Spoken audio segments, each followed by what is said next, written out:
Sebelum ceritanya dimulai, silakan tulis di kolom komentar dari daerah mana saja teman-teman yang menonton cerita ini. Dan jangan lupa like dan subscribe, agar channel Our Story bisa terus berkembang dan mempersembahkan cerita yang terbaik. Pagi belum terlalu ramai. Suara azan subuh baru saja reda, dan aroma wangi kopi mulai mengisi ruangan sempit di sebuah apartemen sederhana yang berada di lantai 5, Blok C. Bangun, Ron. Udah subuh, nanti telat lagi. Suara lembut itu disertai sentuhan lembut di bahu. Roni menggeliat pelan, menarik selimut lagi ke atas dada. 5 menit lagi. Fan? Masih ngantuk. Masih ngantuk terus. Padahal nanti kamu harus wawancara kerja. Katanya mau buktiin bisa jadi suami sukses. Roni membuka mata, menatap istrinya yang sudah berdiri di dekat tempat tidur dengan mukena putih. Fanny tersenyum, lalu berjalan ke arah dapur, menyeduh 2 cangkir kopi hitam. Apartemen mereka tak besar, hanya 2 kamar tidur dan 1 ruang tamu yang menyatu dengan dapur. Tapi semuanya tertata rapi. Fanny selalu menjaga kebersihan rumah, meski harus bekerja dari pagi sampai sore. Selesai salat, mereka duduk bersebelahan di meja makan. Di atasnya sudah tersedia nasi hangat, telur dadar, dan sambal buatan Fanny. Fan, makasih ya. Kamu tuh selalu siapin semuanya. Bahkan pas aku nganggur gini. Fanny tertawa kecil. Kan istri harus dukung suami. Nanti kalau kamu kerja, gantiannya aku yang dimanja. Roni menyeringai, lalu memakan telur dengan lahap. Hari ini interviewnya jam 9, di Mahardika Group. Katanya sih salah satu perusahaan properti terbesar di kota. Aku pernah dengar, jawab Fanny sambil menatap wajah suaminya. Semoga kamu keterima. Tapi ingat ya, jangan terlalu ambisi. Jaga attitude. Iya, aku tahu. Tapi kamu juga jangan kerja keras sendirian terus. Aku nggak enak banget rasanya jadi laki-laki yang dibiayai istri. Kita kan udah nikah. Susah senang bareng. Nggak usah mikirin gengsi. Roni menatap istrinya dalam-dalam. Fanny memang bukan wanita glamor. Ia tak pernah pakai make-up tebal. Tak pernah menuntut dibelikan tas mahal, atau merengek minta liburan ke luar negeri. Ia hanya ingin rumah tangga yang tenang, damai, dan saling mendukung. Jam menunjukkan pukul 8. Roni pamit dengan setelan terbaiknya. Kemeja putih dan celana bahan hitam, walau keduanya sedikit pudar karena sudah sering dipakai. Fanny merapikan kerahnya sebelum membukakan pintu. Jangan lupa senyum ya pas interview. Siap, Bu Direktur. Candanya. Jangan manggil aku gitu.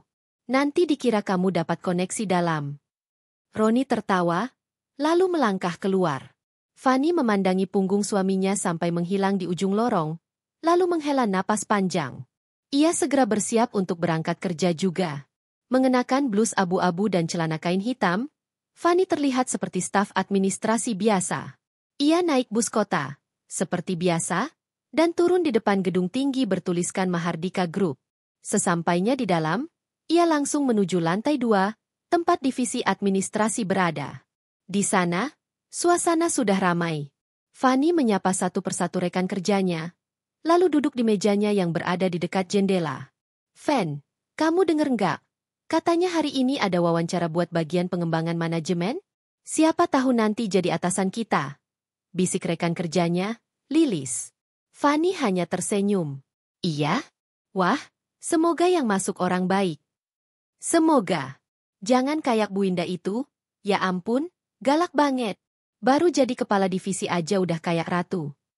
Fanny hanya menjawab dengan anggukan pelan, lalu mulai mengetik laporan bulanan.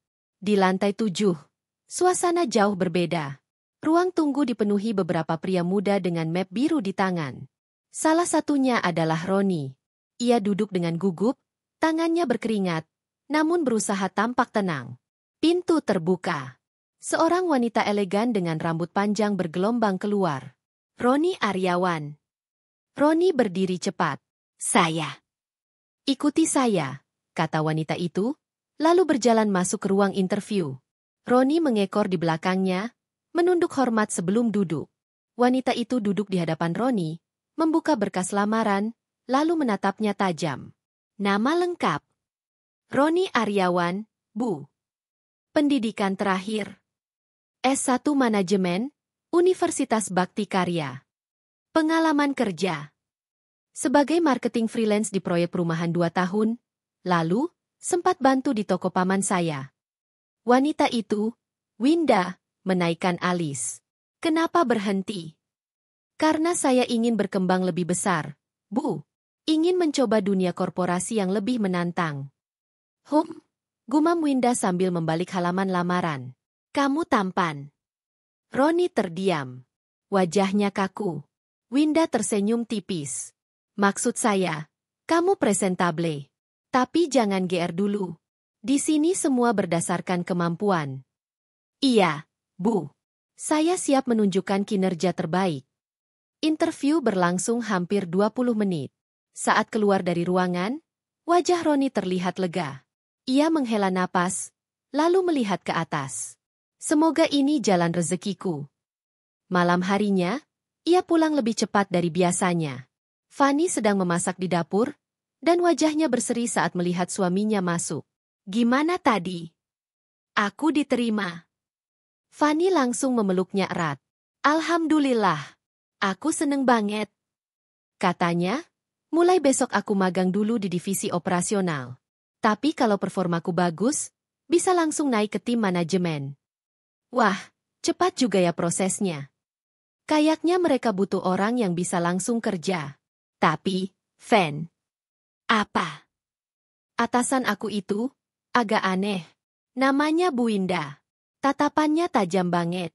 Tapi kayaknya orangnya ambisius. Mungkin itu sebabnya dia bisa jadi kepala divisi meski masih muda. Yang penting kamu kerja jujur dan profesional. Jangan terbawa suasana. Iya. Lagian aku udah punya kamu. Ngapain lirik yang lain? Fanny hanya tersenyum, lalu menyajikan makan malam. Hari demi hari berlalu. Roni mulai sibuk dengan pekerjaannya di kantor. Ia sering pulang larut malam, mengatakan harus lembur atau rapat dadakan. Fanny masih tetap sabar, menyiapkan makan malam dan menunggu di meja makan meski sering harus makan sendiri. Setiap pagi, Fanny dan Roni masih sempat sarapan bersama. Tapi intensitas obrolan mereka mulai berkurang. Roni seringkali sibuk mengecek ponsel, membalas pesan-pesan yang katanya dari atasan. Suatu pagi, saat mereka sarapan, Fanny memberanikan diri bertanya, Ron, kamu akhir-akhir ini kelihatan capek banget. Jangan forsir diri ya. Kerjaan lagi banyak. Fan, aku harus buktiin bisa jadi pegawai unggulan. Masa kamu nggak bangga kalau suamimu jadi manajer muda? Aku selalu bangga sama kamu, bahkan waktu kamu belum kerja.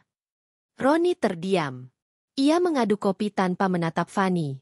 Aku cuma takut kamu terlalu mengejar jabatan sampai lupa diri. Ingat ya, jabatan itu cuma titipan. Fan, please. Jangan mulai nasihat kayak ibu-ibu pengajian. Aku tahu kok apa yang aku lakuin. Fanny mengangguk pelan. Ia tidak ingin memperpanjang percakapan itu. Di kantor, Winda mulai sering memanggil Roni ke ruangannya. Awalnya hanya soal kerjaan. Lama-lama menjadi hal-hal yang tidak perlu. Menanyakan parfum yang dipakai, baju yang dikenakan, bahkan sesekali menyentuh pundaknya sambil tertawa kecil. Roni tahu itu salah. Tapi, hatinya mulai goyah. Ia merasa dihargai, dianggap penting. Hal yang mungkin tidak ia rasakan di rumah saat sedang jatuh dulu. Fanny mulai mencium perubahan. Tapi ia memilih diam. Ia percaya, segala sesuatu akan terlihat dengan sendirinya pada waktunya. Setiap malam, saat Roni sudah tidur, Fanny membuka laptopnya. Ia memeriksa laporan-laporan keuangan perusahaan. Ia masih tetap menjalankan tugasnya sebagai staf. Namun di balik layar, semua keputusan strategis perusahaan tetap menunggu persetujuannya. Hanya segelintir orang tahu siapa dia sebenarnya. Fanny tidak menginginkan sorotan. Ia hanya ingin melihat siapa yang benar-benar tulus dalam hidupnya, termasuk suaminya sendiri. Hujan deras mengguyur kota malam itu. Lampu-lampu jalan memantulkan cahaya kegenangan air di sepanjang trotoar. Roni baru tiba di apartemen pukul 9:30. Bajunya basah, rambutnya acak-acakan, dan wajahnya kelelahan. Fanny membuka pintu dengan wajah cemas. Kamu kehujanan? Payungnya mana? Tanyanya sambil menarik tubuh Roni ke dalam dan langsung mengambil handuk. Ketinggalan di kantor, jawab Roni singkat. Fanny mengelap rambut dan leher suaminya dengan lembut. Kamu belum makan, kan? Belum, jawab Roni, duduk di sofa tanpa melepas sepatu. Ia membuka ponsel dan mulai membalas beberapa pesan. Fanny masuk ke dapur, memanaskan ayam goreng dan sayur bening. Ia menyusun piring dan sendok di meja makan tanpa suara. Matanya sesekali melirik arah Roni yang masih fokus dengan ponselnya. Makan dulu, nanti masuk angin, kata Fanny dari meja makan. Roni menoleh, lalu berdiri tanpa banyak bicara. Ia makan dengan cepat, bahkan tak sempat mengomentari rasa masakan Fanny seperti biasanya. Sibuk banget ya sekarang? Tanya Fanny perlahan. Gumam Roni sambil mengunyah. Kalau terlalu capek, kamu bisa minta istirahat ke atasan. Nggak semua harus kamu kerjain sendiri. Aku nggak mau dianggap lemah, jawab Roni datar. Semua mata di kantor lagi ngeliat aku. Apalagi Bu Winda. Fanny menunduk. Bu Winda? Kenapa dia? Dia bilang, aku punya potensi jadi lebih dari sekadar pegawai. Dia bantu kenalin aku ke manajer operasional. Katanya, kalau aku bisa handle proyek 2 minggu ini, aku bisa masuk ke tim planning langsung. Cepat juga ya, komentar Fanny pelan. Memang itu yang aku kejar, kata Roni sambil berdiri dan mengambil air putih. Aku nggak bisa selamanya jadi cowok yang ditopang istri. Kamu nggak pernah aku anggap begitu. Tapi orang lain mungkin iya. Fanny diam. Ia menatap piring makannya yang belum disentuh. Tangannya gemetar ringan.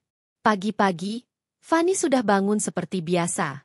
Ia menyiapkan sarapan dan baju kerja, sementara Roni masih terlelap di kamar.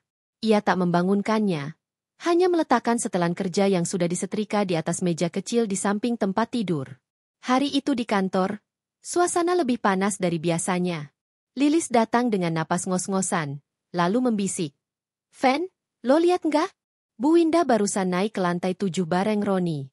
Naik lift cuma berdua. Fanny tidak langsung menanggapi. Ia hanya membetulkan letak berkas di meja kerjanya. Tapi hatinya mulai gelisah. Rasa tak nyaman itu semakin menguat. Jam makan siang, ia turun ke kafetaria. Di sudut ruangan, ia melihat Roni duduk semeja dengan Bu Winda. Mereka tertawa pelan. Jarak duduknya terlalu dekat untuk ukuran kolega biasa. Fanny mundur perlahan, kembali ke ruangannya tanpa membeli makanan. Malamnya, Roni pulang pukul 11 malam. Fanny sudah terlelap di sofa, masih mengenakan seragam kerjanya. TV menyala, tapi tak ada suara. Roni membuka pintu dengan pelan, lalu melihat wajah istrinya yang tenang dalam tidur. Ia berjalan pelan ke kamar mandi, mencuci muka. Di dalam cermin, ia menatap dirinya sendiri cukup lama. Lalu ponselnya berbunyi. Pesan masuk dari nomor Winda. Besok ada dinner meeting di Hotel Grand Aster. Kamu ikut ya? Pukul 7 malam. Ini penting. Roni hanya mengetik. Oke, Bu.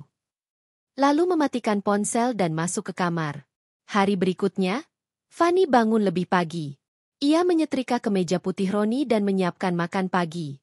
Tapi Roni hanya minum kopi sambil terus mengetik sesuatu di laptop. Kamu lembur terus, Ron. Wajah kamu udah kayak zombie. Lagi ngejar presentasi buat meeting nanti malam. Malam? Ada meeting? Iya. Di Grand Aster. Dinner meeting bareng klien luar negeri. Kamu ikut? Iya, kata Bu Winda aku harus ikut. Fanny menatap wajah suaminya, mencoba membaca kebenaran dari nada bicaranya. Tapi tak ada celah. Wajah Roni tetap tenang, datar, dan penuh kontrol. Kalau kamu pulang larut, aku tungguin. Nggak usah, tidur aja duluan. Sore hari, Fanny pulang lebih cepat. Ia merasa dadanya sesak, seolah ada sesuatu yang mengganjal. Ia membuka laptopnya, mengecek beberapa laporan internal, lalu membuka akses kamera pengawas restoran yang biasa dipakai untuk meeting informal perusahaan. Semua terhubung ke sistem pusat milik pemilik saham. Pukul 7:20 malam, kamera di Grand Aster memperlihatkan Winda datang mengenakan gaun merah menyala. Lalu Roni muncul 5 menit kemudian, mengenakan setelan formal dan terlihat gugup. Mereka duduk berdampingan, memesan wine, lalu bercakap-cakap. Winda menyentuh tangan Roni beberapa kali. Fanny menutup laptopnya dengan pelan. Matanya memerah. 2 minggu berikutnya, Roni semakin jarang berada di rumah. Ia mulai memakai parfum baru, mengganti gaya rambut, dan memperhatikan penampilannya lebih dari biasanya. Fanny masih tetap diam. Ia mencatat semuanya dalam jurnal kecil yang ia sembunyikan di laci lemari. Tanggal Roni pulang larut, alasan yang diberikan, perubahan sikap, perubahan penampilan, dan semua yang terlihat mencurigakan. Sampai akhirnya, suatu malam, Fanny memberanikan diri bertanya saat mereka makan malam. Ron, kamu berubah. Apa maksudmu? Kamu udah jarang cerita, jarang pulang tepat waktu, dan kamu selalu menghindar kalau aku ajak bicara serius. Aku sibuk, Fan. Ini semua buat masa depan kita. Masa depan kita? Atau masa depanmu sendiri? Roni menatap Fanny tajam. Apa maksud kamu? Kenapa kamu selalu sebut Bu Winda di setiap percakapanmu? Kamu bekerja untuknya, atau untuk dirimu sendiri? Jangan nuduh. Aku nggak nuduh. Aku cuma tanya. Fan, aku capek. Jangan bikin rumah ini jadi neraka juga. Fanny menahan air mata. Ia berdiri, membawa piring ke wastafel, mencuci dengan tangan gemetar. Beberapa hari setelah itu, Fanny dipanggil ke ruang direksi. Ia bertemu dengan 3 pemegang saham utama dan 1 penasihat hukum. Mbak Fanny, kami udah terima laporan Mbak tentang aktivitas Bu Winda dan Pak Roni. Kami akan investigasi. Tapi untuk sekarang, Mbak tetap jaga posisi, jangan dulu mengambil tindakan. Fanny mengangguk. Dan, maaf kalau harus kami bilang, tapi kami tahu Mbak kuat. Ini bukan pertama kali ada pengkhianatan seperti ini. Saya hanya ingin tahu, siapa yang pantas saya perjuangkan? Jawab Fanny pelan. Satu malam, Roni pulang dalam keadaan mabuk. Ia membuka pintu dengan susah payah, lalu tertawa kecil saat melihat Fanny menunggunya di ruang tengah. Hai, istri baik. Masih melek? Tumben. Kamu minum. Klien. Wine. Tapi aku nggak mabuk, cuma, ya, dikit. Kamu tidur di sofa, kata Fanny tegas. Aku nggak mau ada bau alkohol di tempat tidur kita. Roni hanya tertawa, menjatuhkan tubuh ke sofa dan langsung terlelap. Fanny berjalan ke kamar, menutup pintu, dan menahan tangis dalam diam. Ia tahu, rumah tangga mereka mulai retak. Tapi ia tidak akan bertindak gegabah. Ia akan melihat sampai di mana Roni menyeret dirinya sendiri. Demi ambisi, demi wanita lain, demi jabatan yang semu. 3 kali Fanny mengetuk pintu kaca besar berlabel, Meeting Room A, Restricted Access. Sebelum akhirnya dibuka oleh seorang pria parubaya berkacamata tebal yang langsung menunduk hormat. Selamat pagi, Bu Fanny. Fanny hanya mengangguk tipis. Ia melangkah masuk ke dalam ruangan rapat eksekutif tempat 5 orang pria duduk berjajar. 1 wanita dengan jas hitam berdiri sambil membacakan laporan singkat. Maaf terlambat. Saya baru selesai evaluasi Departemen Keuangan, ucap Fanny sambil duduk di kursi tengah. Seorang pria berkemeja batik biru mengangguk hormat. Tidak masalah, Bu. Kami baru memulai. Laporan tentang pergerakan 2 nama yang Ibu minta pantau juga sudah kami siapkan. Fanny membuka laptopnya. Silakan. Wanita di sampingnya membagikan file printout. Nama, Winda Pramesti. Jabatan, Kepala Divisi Pemasaran. Status, dalam pantauan ketat karena diduga melakukan manipulasi hubungan profesional dengan staf bawahan. Fanny menatap foto Winda dalam berkas itu. Wajah itu tak asing. Di matanya, Winda selalu menjadi perempuan ambisius yang terlalu percaya diri. Tapi ia tak menyangka bahwa suatu hari, wanita itu akan dekat dengan suaminya. Selanjutnya, perintah Fanny, tanpa ekspresi. Nama, Roni Aryawan. Posisi, staf magang di proyek pengembangan operasional. Status, dalam observasi karena perkembangan terlalu cepat dalam waktu singkat, berkat koneksi personal dengan atasannya. Semua kepala di ruangan itu tertunduk diam. Fanny membuka dokumen lain di laptopnya. Beberapa rekaman CCTV dari berbagai restoran dan ruangan kantor ditampilkan di layar besar. Winda dan Roni tampak tertawa, saling menyentuh, bahkan dalam satu video, Winda menyandarkan kepala di bahu Roni di dalam lift yang kosong. Fanny menatap layar itu selama 2 menit penuh, tak berkata sepatah kata pun. Lalu dia tutup laptopnya. Teruskan observasi. Jangan ada intervensi sampai saya beri perintah langsung. Fokus kita tetap pada penyelamatan integritas perusahaan. Masalah pribadi biar saya tangani sendiri. Semua mengangguk. Pertemuan ditutup tanpa tepuk tangan. Fanny berdiri dan melangkah keluar. Di koridor, ia melepas kancing jas bagian atas dan berjalan santai menuju lantai 2. Di sana, dia kembali menjadi pegawai administrasi biasa yang dikenal oleh para staf. Sementara itu, di ruang pantry lantai 7, Roni tengah membuat kopi sambil bersiul kecil. Winda masuk beberapa menit kemudian, mengenakan blus ketat dengan motif merah menyala. "Roni," sapa Winda dengan suara lembut namun menyimpan perintah. "Bu Winda," jawab Roni sambil tersenyum. "Hari ini rambut ibu beda ya? Cocok banget." "Pintar memuji kamu sekarang," kata Winda sambil mendekat, merapikan kerah kemeja Roni. "Kamu masih mau ikut aku ke Bandung minggu depan? Kita harus handle proyek klien Korea." "Tentu, Bu. Saya siap." Winda tersenyum manis. "Kamu bikin aku senang." Roni tertawa kecil, lalu menyeruput kopi. Malamnya, Fanny duduk di balkon apartemen mereka, menatap langit kota yang kelabu. Di tangannya ada 2 tiket pesawat, Bandung ke Jakarta, 2 bulan lalu, atas nama Winda dan Roni. Bukan sekadar proyek, tapi ada penginapan di Hotel Bintang 5 yang sudah dipesan bersama. Ia menghela napas pelan, lalu menghidupkan ponsel khususnya. Di dalamnya, tersimpan semua arsip digital yang membuktikan pelanggaran etika kerja 2 insan yang sedang dimabuk ambisi. Ia belum ingin menghancurkan mereka. Belum. Ia masih ingin melihat sejauh mana kebutaan Roni membawanya pergi. Pagi berikutnya, Roni bangun lebih pagi dari biasanya. Ia bahkan sudah mandi dan berpakaian rapi sebelum Fanny sempat membangunkannya. Ia memeriksa rambutnya di cermin, lalu menyemprotkan parfum baru. "Wangi baru?" tanya Fanny sambil menyetrika bajunya sendiri. "Hadiah dari klien kemarin." "Perempuan?" "Teman satu proyek." Fanny mengangguk, lalu mengambil tasnya. "Aku jalan duluan. Hari ini aku bantu Pak Amin di gudang dokumen." Roni mengangguk tanpa menatap. "Hati-hati di jalan." Pintu ditutup. Roni mengecek ponsel. Ada pesan dari Winda. "Nanti malam kita dinner ya. Cuma berdua. Aku mau bicara serius." Roni mengetik. "Oke, aku sempatin." Jam 7 malam, Fanny masih berada di kantor, tapi bukan di ruang administrasi. Ia sedang memantau laporan investigasi rahasia bersama tim pengawas utama. Ia tidak mengenakan blus kerjanya lagi. Kali ini, ia mengenakan blazer hitam dan celana panjang resmi, rambutnya disanggul rapi. Tim keamanan sudah menempatkan 1 petugas di meja seberang Bu Winda. Semua perangkat mereka dimonitor. Lapor pria berkacamata. "Dan saya ingin tahu, apakah selama ini Roni tahu bahwa saya istri pemilik perusahaan ini?" tanya Fanny.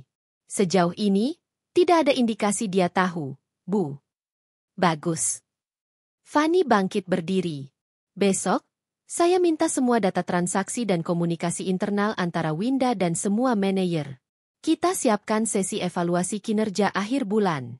Pastikan semua pihak hadir. Termasuk Roni." Fanny menoleh. "Tentu saja." Roni baru pulang tengah malam. Parfum Winda masih menempel di kerahnya. Fanny sudah tertidur di sofa, mengenakan jaket tipis. TV menyala, menampilkan ulang acara berita bisnis yang sempat disiarkan pagi tadi, tentang perubahan kepemimpinan diam-diam di Mahardika Group. Roni tidak tahu. Ia mematikan TV, lalu berjalan ke kamar. Tapi sebelum itu, ia menoleh dan menatap wajah istrinya. Untuk pertama kalinya setelah sekian lama, ia merasa tidak nyaman. Entah kenapa, tatapan tenang Fanny saat tertidur justru membuat hatinya bergetar. Ada rasa bersalah yang perlahan muncul. Tapi ia mengabaikannya. Ia memilih tidur, membelakangi semua kenyataan. Di hari Sabtu, Fanny menerima undangan untuk menghadiri acara gala dinner internal direksi. Diundang sebagai pemilik utama perusahaan, ia datang mengenakan gaun formal berwarna krem gading, rambutnya disanggul sederhana, dan makeup tipis menghiasi wajahnya. Seluruh manajer berdiri saat ia memasuki ruangan. Beberapa dari mereka terlihat gugup. Tak banyak yang tahu bahwa wanita muda itu adalah pemilik Mahardika Group. Hanya segelintir yang sadar bahwa wanita yang biasa makan siang di kantin bawah lantai 2 adalah dalang di balik semua pengambilan keputusan perusahaan. Dari jauh, ia melihat Winda dan Roni berdiri bersama di sudut ruangan. Roni mengenakan jas hitam dan dasi merah. Winda menggandeng lengannya dengan posesif. Fanny mendekat perlahan. Satu-satu manajer menyapanya dengan penuh hormat. "Selamat malam, Bu Fanny." "Selamat malam." Akhirnya ia berdiri tepat di hadapan Winda dan Roni. Winda masih belum sadar. Roni tampak bingung. Matanya menatap Fanny seperti pernah mengenalnya. Tapi sulit mengenali Fanny dalam penampilan formalnya. "Selamat malam, Pak Roni, Bu Winda." Mereka terdiam. "Perkenalkan, saya Fanny Rahayu, pemilik tunggal saham Mahardika Group." Winda menegang. Roni membeku. Wajah keduanya pucat. "Saya senang melihat staf-staf saya begitu semangat membangun perusahaan ini," lanjut Fanny dengan senyum yang dingin. "Tapi tentu saja, kami punya mekanisme penilaian yang ketat." Roni membuka mulut, tapi tak ada suara keluar. Fanny menoleh. "Besok kita ada rapat evaluasi, ya. Pastikan kalian hadir. Kita akan bahas loyalitas dan profesionalisme." Ia berlalu pelan. Gaunnya menyapu lantai marmer ruangan pesta. Semua mata memandang. Semua mulut berbisik. Di sudut itu, Roni memandangi punggung istrinya yang menjauh. Dunia seperti berhenti bergerak sesaat. Ia baru sadar. Istrinya bukan hanya perempuan sederhana yang setia dan sabar. Istrinya adalah ratu. Dan ia telah menusuknya dari belakang. Pagi itu gerimis turun sejak subuh. Roni belum juga bangun ketika Fanny selesai mandi dan mengenakan kerudung abu muda. Ia tak membangunkan suaminya. Ia hanya menatap wajah itu dari ambang pintu kamar, cukup lama, sebelum berbalik ke dapur untuk menyiapkan bekal makan siang. Sudah hampir sebulan rumah itu terasa seperti hotel. Tempat bertemu sebentar, tidur, lalu pergi pagi-pagi sekali. Tak ada lagi obrolan pagi sambil menyeruput teh. Tak ada lagi kecupan di dahi. Tak ada lagi doa-doa kecil yang dulu sering Roni ucapkan sebelum berangkat kerja. Semua berubah menjadi rutinitas tanpa jiwa. Fanny duduk di ruang makan. Ia membuka kotak bekal, menyusun nasi, ayam bumbu kecap, dan sayur tumis kacang panjang. Di atasnya ia letakkan sambal kesukaan Roni, dan satu buah jeruk sebagai penutup. Ia menutup kotak itu pelan, lalu menyelipkan catatan kecil di balik tutupnya. "Makan siang yang cukup, jangan lupa minum air putih ya." Ia tahu mungkin pesan itu akan dibuang. Tapi ia tetap menulisnya. Roni baru bangun sekitar pukul 7.30. Langkahnya malas, rambutnya berantakan, dan wajahnya kusut. Fanny sedang menyapu ruang tamu ketika mendengar suara pintu kamar dibuka. "Kopi ada di termos, sarapan di meja," kata Fanny tanpa menoleh. "Kenapa kamu nggak bangunin aku?" tanya Roni setengah menguap. "Jam beker kamu bunyi 3 kali. Aku kira kamu butuh waktu sendiri."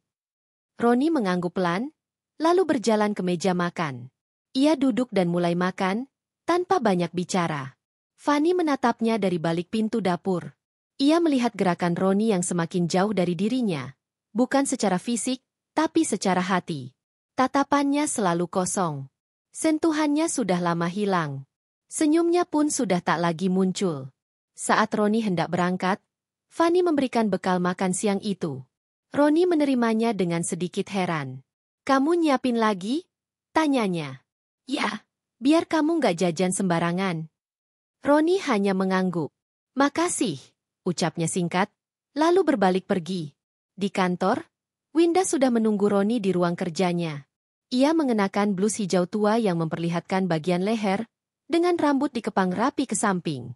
Saat Roni masuk, ia tersenyum dan menyalakan diffuser aroma melati. "Morning, sayang," sapa Winda dengan suara genit. Roni menutup pintu, lalu duduk di sofa. "Aku bawa bekal," katanya sambil membuka tas dan menunjukkan kotak makan siang. Winda tertawa pelan. "Istri kamu masih nyiapin ya?" "Iya, dia selalu nyiapin. Padahal kamu udah jarang pulang cepat. Pasti dia curiga." Roni menatap kotak itu lama. "Mungkin iya." Winda mendekat, duduk di sampingnya. Tangannya menyentuh paha Roni sambil berbisik, "Tapi kamu milih siapa sekarang?" Roni tak menjawab. Ia menatap wajah Winda yang tampak penuh kemenangan. "Pilih aku, Ron. Kita bisa jauh lebih hebat dari sekarang. Kamu dan aku, tim sempurna." "Kamu yakin?" "Buktiin aja nanti malam." Winda mencium pipi Roni dengan lembut, lalu berdiri dan kembali ke meja kerjanya. Fanny menghabiskan hari di kantor lantai 2 seperti biasa. Tak ada yang aneh dari luar. Ia tetap mencatat laporan, mengurus dokumen, dan menyapa semua staf dengan hangat. Namun pukul 3 sore, ia mendapat pesan dari salah satu direksi. "Besok pagi rapat evaluasi jabatan, Bu. Semua data internal sudah dikunci. Sesuai instruksi." Fanny hanya membalas singkat, "Terima kasih. Lanjutkan sesuai rencana." Sore itu ia pulang lebih awal. Di rumah, ia membersihkan seluruh ruangan, mengganti sprei, merapikan lemari, lalu duduk lama di balkon, menatap langit yang mulai gelap. Pukul 7 malam, Roni belum pulang. Fanny sudah tahu. Ia sudah melihat jadwal reservasi Winda dan Roni di restoran Skyview Lounge, yang hanya dipesan oleh kalangan manajer kepercayaan direksi. Nama pemesannya, Winda Pramesti. Tamu, Roni Aryawan. Ia tidak pergi ke sana. Ia tidak menelpon. Ia tidak memeriksa CCTV. Ia hanya duduk diam di rumah, sendirian, menunggu suami yang semakin menjauh. Roni pulang pukul 11:15. Ia tidak bicara apa-apa. Ia masuk ke kamar, berganti baju, dan langsung tidur. Fanny duduk di kursi ruang tamu, mendengarkan suara langkah itu. Tak ada ucapan selamat malam. Tak ada sentuhan di bahu. Hanya suara pintu kamar ditutup pelan. Ia memejamkan mata. Nafasnya panjang. Esok, semua akan berubah. Pagi hari, ruang rapat utama dipenuhi oleh para manajer dari berbagai divisi. Kursi-kursi sudah diatur. Air mineral disiapkan. Proyektor menyala. Di layar, tertulis, "Evaluasi tahunan SDM dan integritas struktural." Winda duduk di barisan depan. Roni di sampingnya. Keduanya tampak gugup. Pukul 8 tepat, pintu terbuka. Semua berdiri. Fanny masuk, mengenakan blazer biru gelap, rok panjang, dan sepatu hak rendah. Rambutnya disanggul. Wajahnya tenang. "Silakan duduk." Semua kembali duduk. Fanny membuka laptopnya, lalu berkata pelan namun tegas, "Hari ini kita tidak hanya mengevaluasi kinerja, tapi juga karakter, loyalitas, dan integritas." Ia menekan tombol. Di layar muncul grafik performa, lalu nama-nama yang sedang dalam pantauan. Beberapa pegawai menunjukkan lonjakan karir yang tidak sesuai dengan SOP kami. Kami akan buka satu persatu. Nama pertama, Roni Aryawan. Wajah Roni menegang. Semua mata tertuju padanya. Dalam 3 bulan, saudara Roni naik dari magang ke asisten supervisor proyek. Prestasi ini mengejutkan.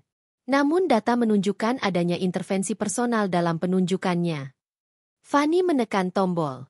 Muncul potongan video Roni dan Winda berdua di berbagai tempat, restoran, hotel, dan ruang kerja pribadi.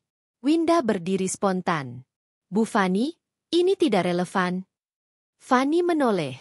Tatapannya tajam. "Relevan, Bu Winda. Karena saudari sebagai atasan, telah menyalahgunakan posisi untuk mendorong staf ke posisi strategis melalui hubungan non-profesional." Roni mematung. Ia menunduk. Fanny berdiri. "Sebagai pemilik Mahardika Group, saya tidak bisa mentolerir praktik seperti ini. Hari ini, saya umumkan bahwa saudari Winda Pramesti dan saudara Roni Aryawan dicabut dari semua jabatan dan dikeluarkan dari perusahaan efektif per hari ini." Ruang rapat hening. Keputusan ini final. Fanny menutup laptop. Ia berjalan keluar ruangan tanpa menoleh ke belakang. Langkahnya mantap. Kepalanya tegak. Di belakang, Roni menatap punggung itu. Ia berdiri. Berjalan pelan keluar ruang rapat. Tapi saat ia sampai di lorong, Fanny sudah menghilang. Ia bersandar ke dinding. Nafasnya berat. Dada sesak. Ia tak menyangka, wanita yang selama ini ia hianati adalah wanita paling berkuasa di seluruh perusahaan. Fanny duduk di ruang kerjanya yang sesungguhnya, lantai paling atas gedung Mahardika. Di hadapannya, jendela besar menampilkan panorama kota yang tenang. Ia menyeduh teh, menatap langit. Satu babak telah selesai. Babak baru akan segera dimulai. Roni berdiri terpaku di depan gedung Mahardika Group. Bajunya masih kemeja kantor, dasinya longgar, dan wajahnya seperti baru saja kehilangan separuh hidupnya. Berkali-kali ia menoleh ke belakang, berharap ada seseorang yang menarik lengannya dan mengatakan bahwa semua ini hanya mimpi buruk belaka. Tapi tidak ada yang datang. Tak ada suara yang memanggil namanya. Bahkan para satpam pun tidak lagi menyapanya. Langkahnya terasa berat saat ia menuruni anak tangga depan gedung. Bayangan Winda yang tadi menangis dan berteriak di ruang rapat masih melekat kuat dalam pikirannya. Winda yang selama ini menjanjikan posisi, karir, bahkan kehidupan baru yang lebih mewah. Ternyata semua itu rapuh. Dan lebih dari itu, semua itu salah sasaran. Ia baru tahu, baru menyadari, bahwa Fanny bukan hanya istri yang ia tinggalkan di rumah dengan hati yang luka. Ia adalah pemilik perusahaan tempat ia bekerja. Perusahaan yang membesarkan namanya. Tempat ia membangun mimpi-mimpi palsunya bersama wanita lain. Langkah Roni membawa dirinya ke tempat parkir. Mobilnya masih terparkir rapi di sudut gedung. Tapi kali ini, mobil itu tampak asing. Ia masuk, menyalakan mesin, tapi tak kunjung menginjak pedal gas. Tangannya gemetar di atas kemudi. Dia pemiliknya. Dia selama ini tahu semuanya, dan tetap diam, gumamnya sendiri. Wajah Fanny terbayang jelas, dingin, tenang, dan berwibawa. Bukan Fanny yang ia kenal sebagai wanita sederhana yang bangun pagi-pagi menyiapkan bekal. Bukan Fanny yang dulu ia suruh berhenti bekerja agar fokus mengurus rumah. Kenapa dia nggak bilang siapa dia sebenarnya? Pertanyaan itu berulang-ulang terucap di dalam pikirannya.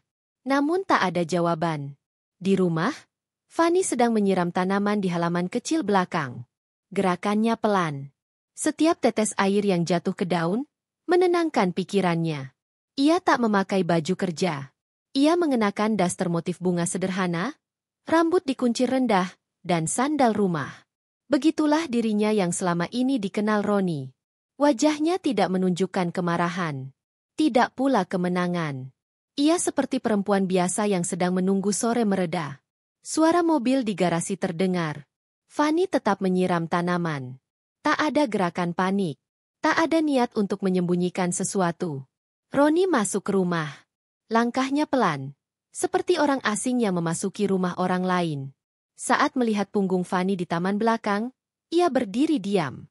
Fanny menyadari kehadirannya tapi tak menoleh. Ia terus menyiram sampai selesai. Lalu menutup keran, melepas sarung tangan, dan berbalik. Tatapan mereka bertemu. "Aku pulang," kata Roni pelan. Fanny hanya mengangguk. "Sudah makan?" "Belum. Masih ada lauk di dapur." Roni tidak bergerak. Ia menatap Fanny lama. "Kamu pemilik Mahardika?" Fanny menatapnya sebentar lalu masuk ke dapur. "Kenapa kamu nggak pernah bilang?" tanya Roni dari ruang tengah. Fanny menjawab sambil menuangkan nasi ke piring. "Karena kamu nggak pernah bertanya." Roni mendekat. Ia berdiri di ambang pintu dapur, menatap punggung Fanny yang sedang menyiapkan makan malam untuknya. "Aku suamimu, Fan. Kenapa kamu menyembunyikan semua itu dari aku?" Fanny meletakkan piring di meja makan, lalu duduk. "Dulu kamu bilang, aku cukup jadi istri rumah tangga. Katamu, dunia luar terlalu berat untuk perempuan. Itu karena aku nggak mau kamu capek. Karena kamu ingin aku diam." Suasana dapur hening. Roni duduk perlahan di depan Fanny. Ia menatap nasi dan ayam goreng yang masih hangat. Tapi tangannya tak tergerak mengambil sendok. "Jadi kamu tahu semua tentang aku dan Winda?" Fanny mengangguk. "Sejak awal. Bahkan sebelum kamu tahu nama lengkap Winda. Kenapa kamu diam? Aku ingin tahu sampai di mana kamu tega." Roni menunduk. Ia menyentuh piring, tapi kemudian menarik tangannya kembali. "Aku salah." "Bukan cuma salah," kata Fanny tenang. "Kamu menghancurkan kepercayaan orang yang paling percaya sama kamu. Demi jabatan. Demi wanita yang bahkan tidak tahu malu bermain kotor di ruang kantor." "Fan, aku?" Cukup. Fanny berdiri.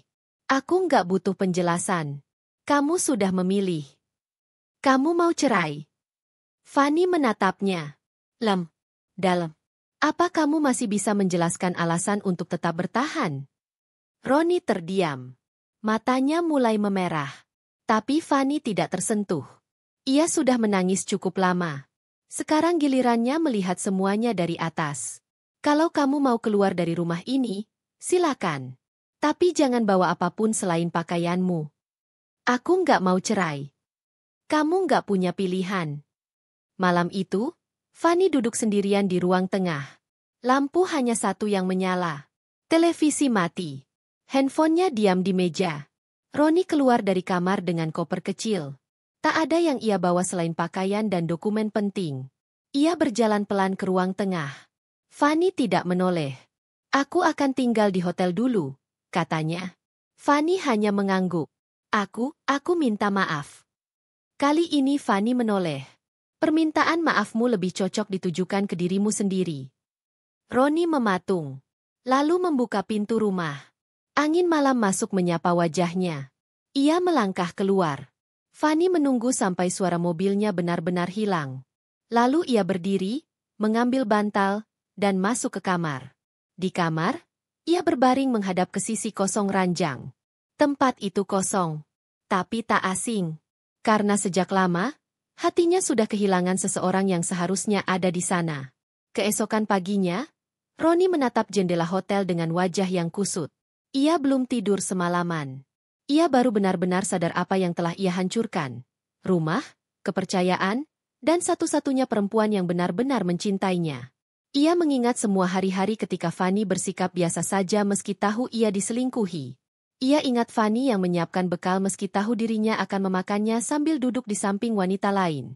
Ia ingat Fanny yang menyambutnya dengan senyuman, padahal hatinya hancur setiap malam. Dan yang paling ia sesali, ia tidak mengenal istrinya sendiri. Pintu apartemen mewah itu diketuk keras dari luar. Suara tumit sepatu beradu dengan lantai marmer di koridor, seperti irama tergesa yang tak bisa ditahan lagi. Roni! Bukain, Ron! Winda berdiri di depan pintu kamar hotel tempat Roni menginap. Wajahnya kusut, matanya sembab.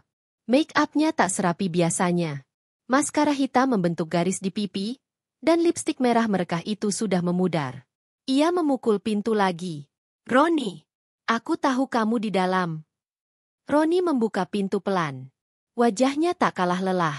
Rambutnya belum disisir, dan matanya merah karena kurang tidur. Ngapain kamu kesini? Winda langsung masuk sebelum Roni sempat menghalang. Ia melempar tasnya ke sofa dan berbalik dengan wajah kacau. Kamu ninggalin aku begitu aja setelah semua yang terjadi. Roni menutup pintu, lalu berjalan ke arah meja. Ia menuang air ke gelas, meminumnya habis. Aku nggak ninggalin siapa-siapa. Aku cuma sadar. Jadi sekarang kamu nolak aku? Setelah semua yang kita rencanain? Roni menatapnya datar. Kita nggak pernah rencanain apapun. Kamu yang mengatur semuanya. Aku cuma ikut karena bodoh. Winda mendekat. Ia mencengkeram lengan Roni. Kamu serius? Kamu mau nyerah gitu aja?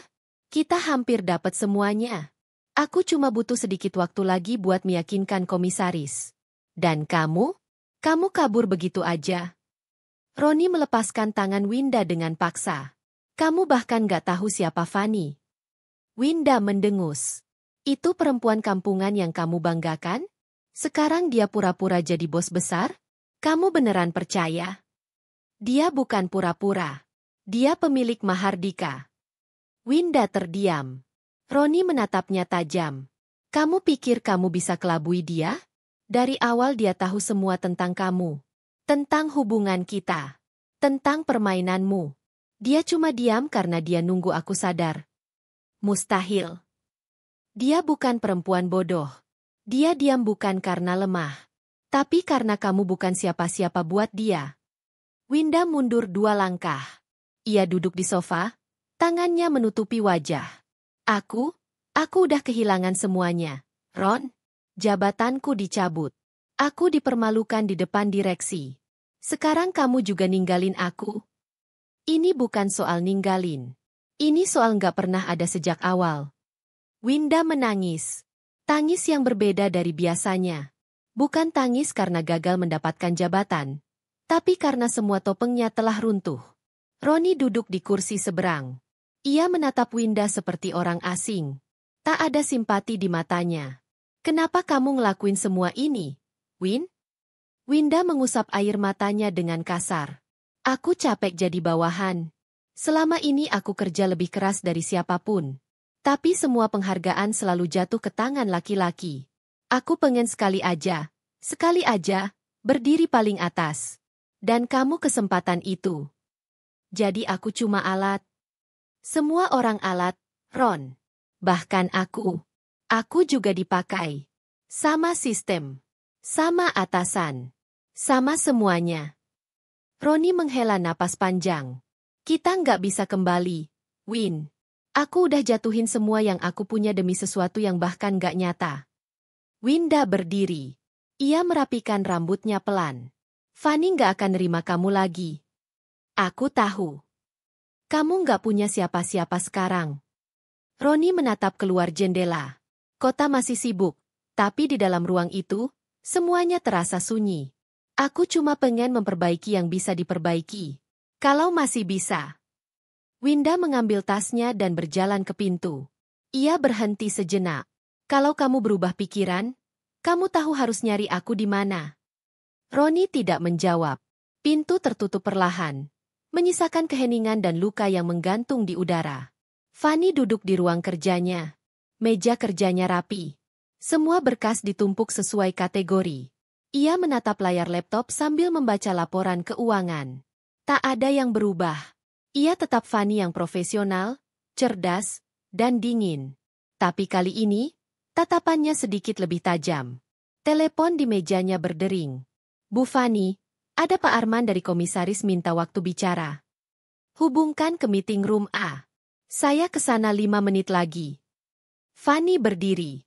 Ia berjalan menuju kaca besar yang menghadap ke kota. Tangannya menyentuh permukaan kaca. Dingin. Tapi jauh di dalam dadanya, lebih dingin lagi. Ia ingat wajah Roni semalam. Ingat semua janji-janji yang ia beri pada orang yang ia cintai. Ingat betapa mudahnya cinta bisa dibuang untuk jabatan yang bahkan tak sebanding dengan luka yang ditinggalkan. Tapi ia tidak menangis. Ia hanya menghela napas pelan. Dan melangkah lagi, lebih kuat dari sebelumnya. Malam turun perlahan di atas kota. Cahaya lampu jalanan memantul di aspal basah, membentuk bias samar di antara suara kendaraan dan hiruk-pikuk orang yang baru pulang kerja. Roni berjalan tanpa arah. Jaket yang ia kenakan tak cukup menghalau dinginnya angin yang menyapu dari arah sungai. Ia sudah 2 jam lebih menyusuri trotoar panjang tanpa tahu kemana harus melangkah. Ia sudah tidak punya rumah. Apartemen tempat ia tinggal sebelumnya disita kantor sejak pengunduran dirinya yang mendadak. Mobil yang selama ini ia gunakan ternyata atas nama perusahaan. Bahkan kartu akses lift kantor pun sudah diblokir. Ia seperti hantu. Dibuang oleh sistem yang dulu ia bela mati-matian. Langkahnya terhenti di jembatan penyeberangan. Dari tempat itu, ia bisa melihat gedung Mahardika Group berdiri megah di kejauhan. Logo perusahaan itu berpendar terang. Gedung itu seperti menatapnya balik, seakan mengejek. Kamu pikir kamu siapa? Ia duduk di bangku besi jembatan, menggigit bibir. Ponselnya sudah mati sejak pagi. Ia menolak mengisi daya. Tak ingin lagi membaca pesan dari siapapun. Tak ingin menerima panggilan dari Winda, atau dari rekan-rekan yang dulu mengangkatnya, hanya karena posisinya strategis. Semua terasa kosong sekarang. Bahkan suara dalam pikirannya pun mulai sunyi. Ia membuka dompet. Hanya ada 2 lembar uang 50.000. Beberapa kartu yang kini tak berlaku. Foto kecil Fanny, diselipkan rapi di balik plastik bening, masih ada di sana. Ia menatap wajah itu. Wajah perempuan yang pernah ia peluk tiap malam. Perempuan yang mendampingi ketika ia tak punya apa-apa dulu. Fanny? Suara itu keluar lirih. Nyaris tak terdengar. Bayangan itu kembali. Bagaimana ia mengabaikan Fanny, mempermalukannya diam-diam, menggantikannya dengan Winda demi jabatan yang bahkan kini tak punya nilai apa-apa lagi. Dulu ia pikir jabatan akan membuatnya dihormati. Tapi yang ia dapat hanya topeng. Dan kini, topeng itu hancur, meninggalkan wajah telanjang yang bahkan ia sendiri tak sanggup tatap. Langkah kakinya membawanya ke sebuah warung kecil di pinggir taman. Ia membeli sebungkus nasi bungkus dan segelas air mineral. Duduk di bawah pohon tua, ia makan dengan perlahan. Tidak ada rasa di lidahnya. Tapi perutnya memaksa. Beberapa orang gelandangan duduk tak jauh darinya. Beberapa dari mereka menatapnya curiga, yang lain tak peduli. Untuk pertama kalinya dalam hidupnya, Roni merasa ia dan orang-orang itu tak ada bedanya. Sama-sama kehilangan rumah. Sama-sama kehilangan arah. Sementara itu, Fanny masih di ruang kerjanya. Malam sudah larut, tapi ia belum beranjak dari depan laptop. Ada tumpukan laporan evaluasi karyawan di hadapannya. Tangannya lincah membolak-balik halaman, memberi tanda, mencoret, dan menyisipkan catatan. Sesekali ia berhenti. Tatapannya kosong. Ia memejamkan mata, menghembuskan napas. Bayangan wajah Roni muncul di benaknya. Tapi bukan Roni yang marah. Bukan yang mencaci. Melainkan Roni yang dulu. Yang sederhana, yang penuh semangat, yang datang dari keluarga biasa namun punya tekad luar biasa. Fanny membuka berkas lainnya. Namanya tertera di bagian atas, Roni Nugraha. Ia menatap nama itu. Tangannya bergerak pelan, menyisipkan kertas evaluasi itu ke dalam map yang berbeda. Map itu ia tandai dengan pena merah. Pending, khusus. Ia tidak tahu kenapa ia melakukannya. Tapi ada sesuatu dalam dirinya yang belum benar-benar membiarkan lelaki itu pergi. Mungkin karena cinta tak pernah sepenuhnya bisa dihapus oleh logika. 2 hari berlalu. Roni menginap di sebuah masjid kecil di tengah kota. Ia mencuci mukanya dengan air sumur di belakang bangunan. Pakaian yang sama ia kenakan sejak hari pertama ia keluar dari apartemen. Beberapa jemaah mengenalnya. Seorang pria tua memberi sarung dan baju koko bekas. Ia menerimanya dengan senyum hambar. Rasa malu sudah ia telan sejak hari ia ditinggalkan oleh semuanya. Pagi itu, ia berdiri di depan gerbang Mahardika. Ia berdiri di seberang jalan, menatap gedung itu dari kejauhan. Dulu, ia masuk ke sana dengan kepala tegak. Hari ini, ia bahkan tak berani mendekat. Ia melihat beberapa pegawai baru keluar dari lobi. Di antara mereka, wajah Fanny tidak tampak. Tapi ia tahu, perempuan itu ada di sana. Berada jauh lebih tinggi dari tempatnya sekarang. Dan anehnya, itu tidak membuatnya marah. Itu membuatnya bersyukur. Karena untuk pertama kalinya, ia benar-benar mengakui siapa yang selama ini layak berdiri di atas. Bukan dia, tapi perempuan yang ia tinggalkan. Di lantai tertinggi gedung Mahardika, Fanny menatap laporan kinerja divisi yang pernah dipimpin Roni. Penurunan signifikan terlihat dalam 2 minggu terakhir. Ia meletakkan laporan itu, memutar kursinya ke arah jendela. Hatinya masih penuh luka. Tapi luka itu mulai berubah bentuk. Tidak lagi marah. Tidak lagi benci. Lebih ke kesedihan. Dan mungkin, empati. Lalu, teleponnya berdering. Bu Fanny, seseorang atas nama Roni Nugraha meminta bertemu. Dia tidak punya janji. Tapi dia sudah berdiri di lobi hampir 3 jam. Fanny terdiam. Suara napasnya terdengar pelan.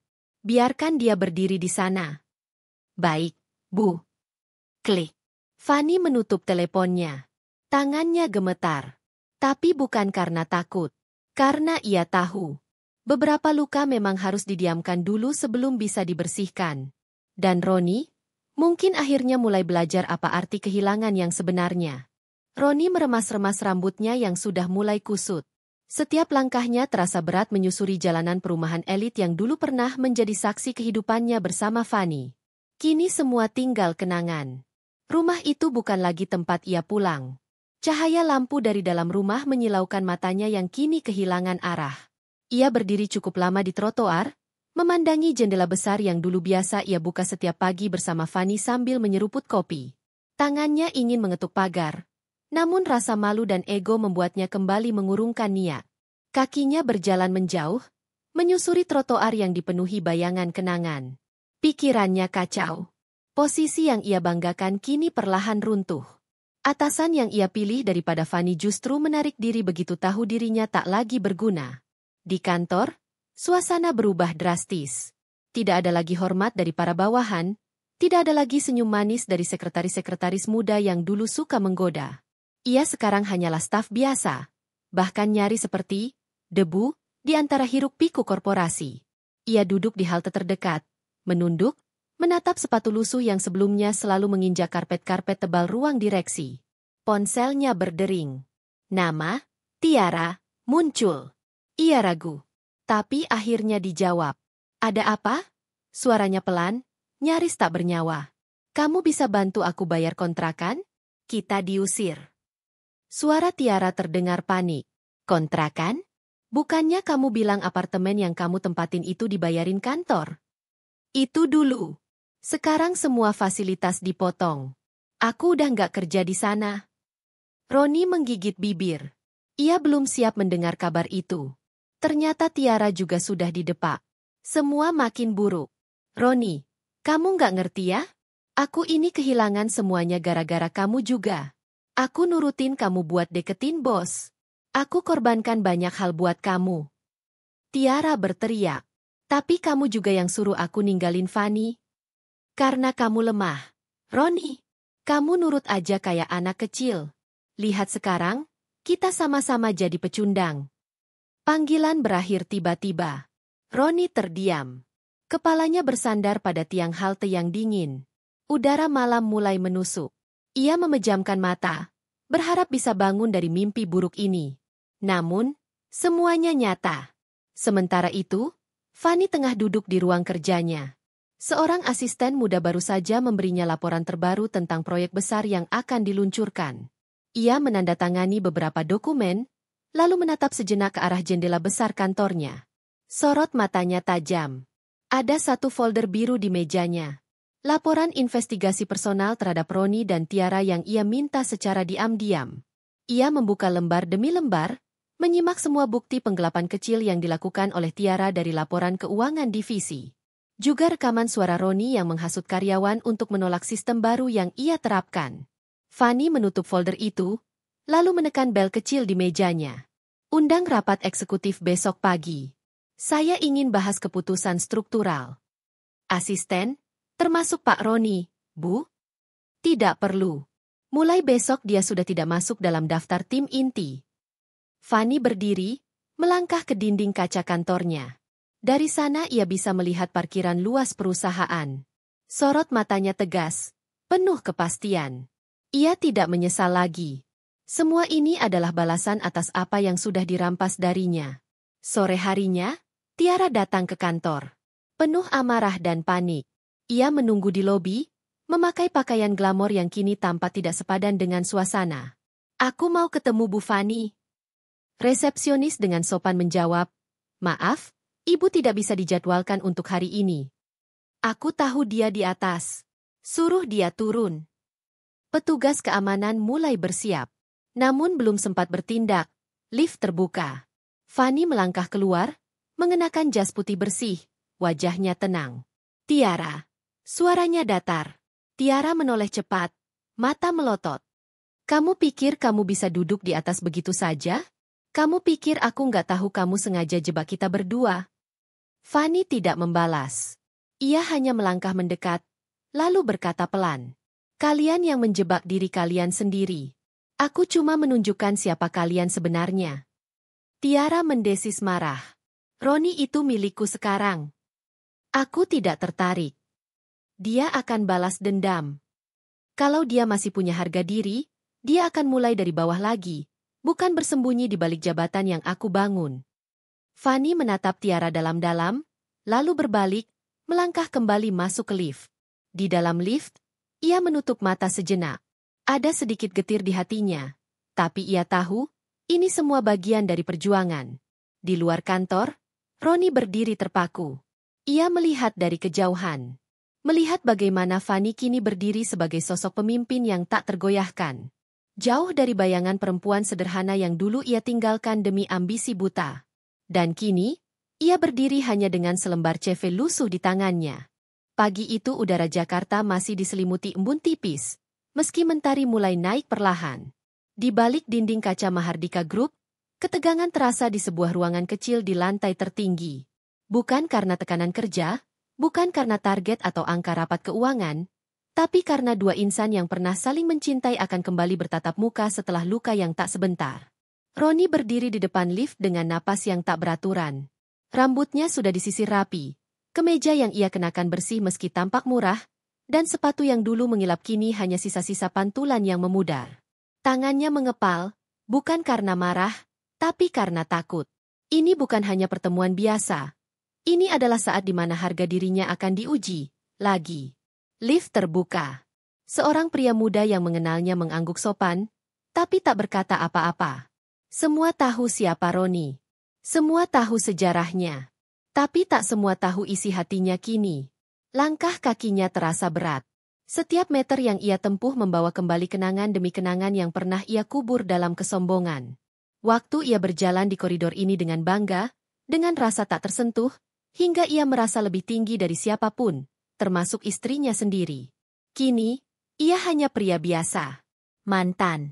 Seorang asisten mempersilakannya masuk ke ruang pribadi Fanny. Pintu dibuka. Ia masuk pelan. Di dalam, ruangan itu terasa lebih besar dari yang ia ingat. Entah karena memang ruangan itu diperluas, atau karena dirinya yang kini terasa begitu kecil. Fanny duduk di balik meja kerjanya, mengenakan setelan jas abu lembut, wajahnya tanpa ekspresi. Rambutnya diikat sederhana, dan hanya ada secangkir teh di meja, bukan kopi seperti dulu. Tak ada perhiasan mencolok, hanya jam tangan kecil dan cincin putih di jari manis, bukan cincin dari Roni. Tak ada sisa-sisa masa lalu di sana. Semua bersih. Semua baru. Silakan duduk, ucap Fanny tanpa intonasi berlebihan. Roni duduk. Tangannya diletakkan di atas pangkuan, mencoba tak gemetar. Fanny menatapnya lama. Tak satu pun bicara. Hening. Hanya terdengar denting jarum jam dinding dan suara mesin printer di luar ruangan. Kau terlihat berbeda, ujar Fanny akhirnya. Karena sekarang aku benar-benar melihat, jawab Roni pelan. Mata Fanny berkedip pelan. Ia mendongak, lalu menatap lurus ke dalam mata Roni. Kenapa datang? Tanyanya. Aku tidak ingin mati sebagai orang yang kau benci. Dan menurutmu, satu pertemuan bisa mengubah itu semua? Tidak. Tapi setidaknya aku mencoba. Fanny mengangguk pelan. Ia menyandarkan tubuh ke kursi, melepaskan napas panjang. Kau tahu, dulu, aku sempat berharap kau akan kembali. Tapi bukan sebagai lelaki hancur. Aku berharap kau kembali sebagai lelaki yang sadar sebelum semuanya terlambat. Roni menunduk.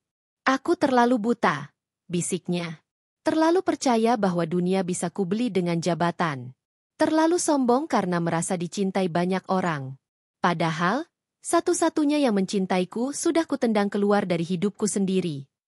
Tahukah kamu, Fanny melanjutkan, suaranya kini agak bergetar, berapa malam aku menangis sendirian? Berapa kali aku harus menahan malu ketika semua orang tahu aku diceraikan karena kamu ingin naik jabatan? Aku bukan hanya kehilangan suami. Aku kehilangan kepercayaan pada cinta. Roni tak mampu menjawab. Air matanya menggenang, tapi tak jatuh. Ia merasa setiap kata Fanny adalah cambuk, bukan untuk menyakiti, tapi untuk mengingatkan luka yang ia buat sendiri. Aku tak minta kau kembali, ucap Fanny pelan. Tapi aku juga tak ingin menyimpan dendam selamanya. Aku sudah melewati titik di mana aku bisa berkata, aku tidak membenci, tapi aku tak bisa melupakan. Roni mengangguk pelan. Dan aku tak berharap dilupakan, katanya. Aku hanya ingin kamu tahu bahwa aku sadar. Bahwa kamu adalah satu-satunya yang benar selama ini. Fanny diam sejenak. Ia membuka laci, mengeluarkan sebuah map coklat, dan meletakkannya di atas meja. Di dalam itu, ada surat pengunduran dirimu yang dulu belum sempat kutandatangani, ujarnya tenang. Dan ada satu kontrak kecil. Aku butuh seseorang di proyek luar kota. Bukan jabatan tinggi, bukan posisi elit. Hanya seseorang yang bisa dipercaya dan mau bekerja dari nol. Roni menatap map itu dengan mata membelalak. Kenapa? Aku ingin tahu, apakah kamu benar-benar berubah? Atau kamu hanya datang karena tak punya tempat lain? Roni menatap map itu lama, lalu mengangguk pelan. Aku akan pergi, katanya tegas. Dan aku akan membuktikan. Bukan untuk jabatan, tapi untuk menebus semua. Fanny mengangguk. Untuk pertama kalinya sejak mereka bertemu kembali, senyum kecil muncul di wajahnya. Bukan senyum bahagia, tapi semacam kelegaan. Bahwa masa lalu bisa dihadapi. Bahwa luka bisa disembuhkan, meski tidak dilupakan. Selamat bekerja, Pak Roni, ucapnya. Terima kasih, Bu Fani, jawabnya.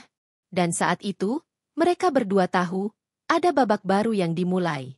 Bukan tentang cinta, tapi tentang penebusan. Dan siapa yang akan memenangkan akhir kisah ini, belum ada yang tahu. Langit Surabaya mendung saat Roni melangkah keluar dari mobil jemputan proyek. Kakinya terasa pegal, tubuhnya lusuh, dan wajahnya terbakar matahari. Sudah 3 bulan ia hidup sebagai pengawas lapangan di proyek konstruksi Mahardika Group Cabang Timur.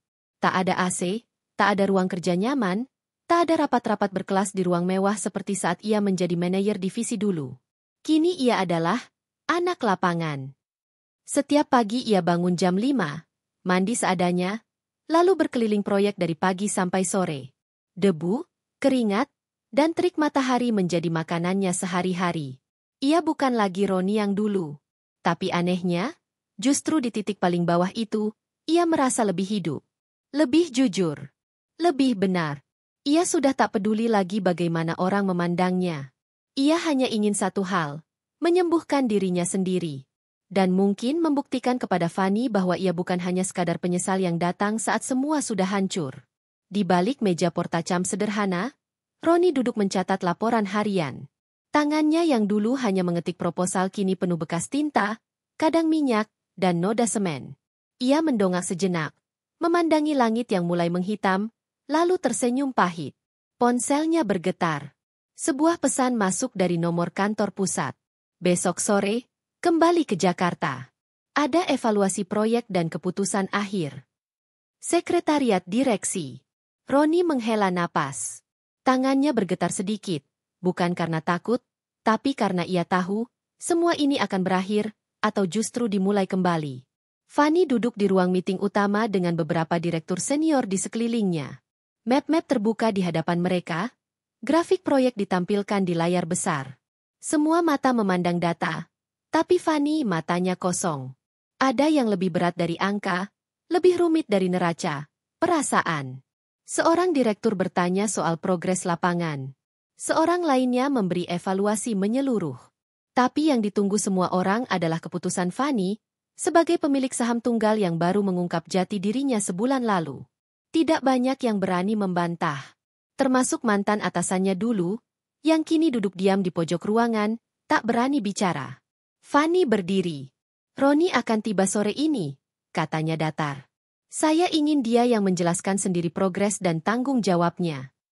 Di lobi Mahardika Group, Roni datang dengan kemeja putih kusam dan celana hitam yang warnanya mulai memudar.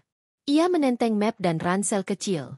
Semua orang memandangnya, sebagian menyindir, sebagian mengangguk simpati.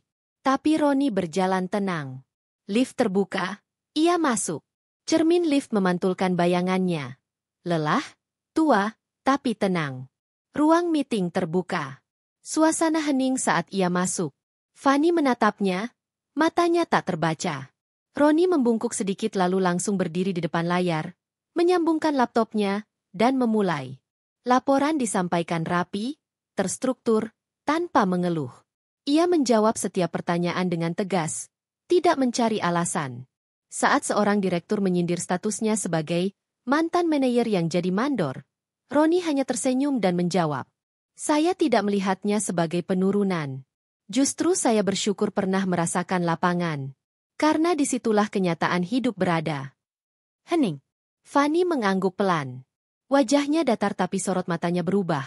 Bukan sekadar kagum, tapi seolah ada sesuatu yang baru ia pahami tentang lelaki ini. "Silakan tunggu di ruang saya setelah ini," ujar Fani. Di ruang kerjanya, Fani menutup pintu perlahan. Roni duduk diam di hadapan meja kerjanya. Tidak menunduk. Tidak juga menatap berani. Hanya menunggu. "Kamu sudah berubah," ujar Fani akhirnya. "Aku mencoba menjadi seperti yang dulu kamu cintai," jawab Roni jujur. "Kamu bukan seperti dulu. Kamu sudah jadi versi yang lebih baik." Roni mengerjap. Ada getaran di dadanya yang sulit dijelaskan. Kalau kamu ditawarkan kembali ke jabatan lamamu, kamu terima? Tanya Fanny. Tidak, jawab Roni cepat. Aku tidak butuh jabatan lagi. Aku butuh harga diriku sendiri. Kalau begitu, bagaimana kalau kamu jadi pengelola proyek independen untuk unit pengembangan sosial perusahaan? Gajinya tidak besar, tapi kamu bebas membentuk timmu sendiri. Roni terdiam. Itu bukan jabatan tinggi, bukan panggung kekuasaan. Tapi itu bentuk kepercayaan. Aku terima, ujarnya akhirnya. Fanny berdiri, mengambil sebuah map dari lemari belakang, dan meletakkannya di meja. Ia membuka map itu dan menunjukkan halaman depan. Program ini adalah proyek sosial untuk istri-istri pekerja lapangan. Aku ingin kamu bantu mengembangkan rumah singgah dan pelatihan kerja untuk mereka. Roni memandang map itu. Air matanya menitik, tanpa ia sadari. Fanny, katanya lirih. Kita bisa bekerja sama. Tapi tidak lebih dari itu, kata Fanny cepat, menahan emosinya. Aku tidak akan meminta lebih. Aku hanya ingin menebus semua. Fanny tersenyum tipis. Senyum yang bukan untuk memberi harapan, tapi untuk mengakui, luka itu perlahan mulai sembuh. 1 bulan kemudian, Roni resmi memimpin proyek sosial yang kini menjadi sorotan banyak media. Ia bekerja keras, bukan untuk nama, bukan untuk pujian, tapi karena kini ia tahu arti dari nilai. Fanny sesekali memantau, tapi mereka jarang berbicara soal pribadi. Semuanya profesional. Tapi ada ketenangan di setiap tatap mata mereka. Ketenangan karena tidak lagi memendam benci. Fanny berdiri di balkon kantornya suatu malam, memandangi jalanan kota yang padat. Di tangannya secangkir teh hangat. Ia menatap lampu-lampu kota dan berkata pada dirinya sendiri. Dulu aku ingin balas dendam. Tapi ternyata pengampunan jauh lebih menyakitkan. Tapi lebih melegakan. Roni, di tempat lain, berdiri di atas tanah lapang bersama para ibu pekerja yang kini mulai belajar menjahit dan membuka usaha kecil. Ia tersenyum. Ia bukan siapa-siapa lagi. Tapi ia merasa menjadi manusia seutuhnya. Dan cerita mereka belum berakhir.